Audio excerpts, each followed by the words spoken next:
Okay, the good news about the big rainstorm, the 2 point so many inches of rain, it washed aphids.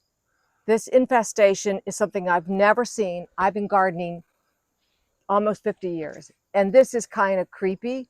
Um, but the good news is, what I love about having a small gardening channel is the community that reaches out and tells you, I've had that, I've used this, and that's what's happened right here. From Yellow House Red Roof, I should get, you need to tell me your name, Yellow House Red Roof, so I can call you by that name, or maybe not. And then, and Janine, another person who her neighbor had infestations, they went to a systemic. And when I did the first video, I told you I was going to let maybe Mother Nature take hold, but I can't. I can't sit still and see aphids on everything. So I did use the BioAdvanced 12-month tree protect and feed. And I did this. It was still really hot. Must have been a week or over a week ago. And I watered it in. These were pelletized. And I use that around the tree. You go by the directions. It'll tell you how to measure your trees, your shrubs. And so I did what it said. I put them where they needed to be, 3 feet out. I watered it in. What it does is you saturate the soil and it goes into the roots, and then the roots absorb this protectant and a fertilizer and takes it up through the branches. So we'll see. You apply it once a year. I will apply it again next year to protect this tree. But the things I am going to do after this big rainstorm and seeing all these aphids, and there's a lot that are dead and there are a lot that aren't, because I have black aphids, white aphids. This protect works on the emerald ash borers, Japanese beetles, leaf miners, white flies, and soft scales. So, and it says it can be anywhere from 2 weeks to a month before you see any changes. And my plan to do is, any of these leaves are not going into compost. Any of the plants that are under this tree are not going into compost, because this is full of aphids that have been washed into it. I'm going to also rake out the leaves that I always leave here for mulch, because I don't want any babies being left here and have them come back. I'm going to be as attention to detail as possible to make this work, because I love my tree and my ferns, my hostas, all my plants with any leaf litter in this area where the tree tends to drop. I will collect that. The other thing I'm going to do after I've cut back any part of the plants that have been, I can see aphids on, it's not hard to not see them because they're everywhere. I will, once they're cut back, use a neem oil spray, which is an organic spray that will help also to deter the aphids. And like I said, on the soil, I may do even a dilute solution on the soil. From what I've read, you don't have to really do the soil, but I'm going to be super protected about this tree, because it's pretty, it's really weird. It is on everything. And then it creates a black mold from the honeydew. Now, you can tell, you can't hear me, the honeydew's been washed off by the rain. And I was washing the deck and the rocks and these pathways with a hose, which was keeping that stickiness off.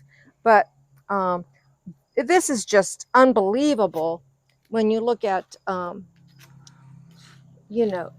all this plant material, which I always cut off in the fall after it frosts, but I'm going to be more aggressive. I want to get on it and do it now. It's really hard to see those. I can see them, Little but tiny, the camera's not picking them up. Yeah, but I'm proactive. I can't just sit around and not do anything. So I'm not going to just sit around and not do anything. I'm going to be cutting all of this off. It's kind of heartbreaking to see. Let me focus the amount of aphids in. Oh, there we go. Everywhere. Hold that right there. Okay. Yeah. So this part of the garden, I mean, where this tree has reached out. Let me see that again. Oh, sorry. Stop right there. Okay. Oh my goodness. Yeah. Yeah. They're not moving. which is nice. I mean, and all of these down here on the rocks, it's bizarre. I'll have nightmares. I came down this morning because we've only been back, and I didn't come out here when we first got back. But this is aphids washed off, but which they said if you had rain all summer, it just keeps them washed off and keeps them. But we had a drought, so I'm going to be busy raking up, cutting off, you know, checking every little plant, every little space. Yeah, you know, everything. And wherever I see aphids, I'm going to cut it back sooner than later, get my soil looking nice, and I'll feel better about it. So that's what's going on with the aphid attack. It's disturbing, but I don't need to be looking at the plants anymore. We're going to be doing that. That's my project. So the next few weeks, I'll probably show you how I've cleaned everything off and the application of the neem oil, how I'm going to do it. I'm going to do more research before I get ready to do all that too. And please chime in. If you've had this, you know, tell me how you felt going into fall with this much of a aphid attack. So that's the news I have.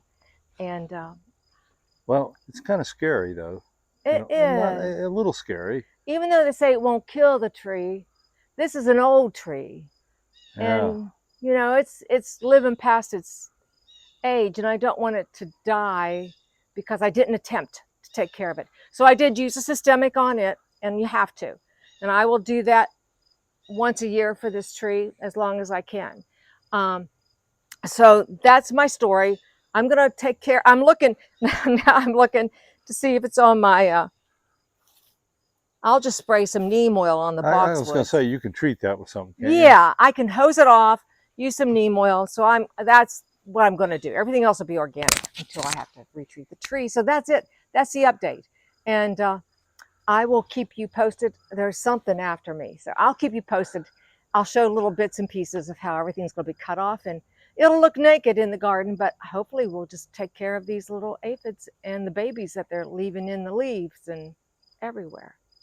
Thanks for watching, guys. We'll see you the next time. I'm going to check everything out.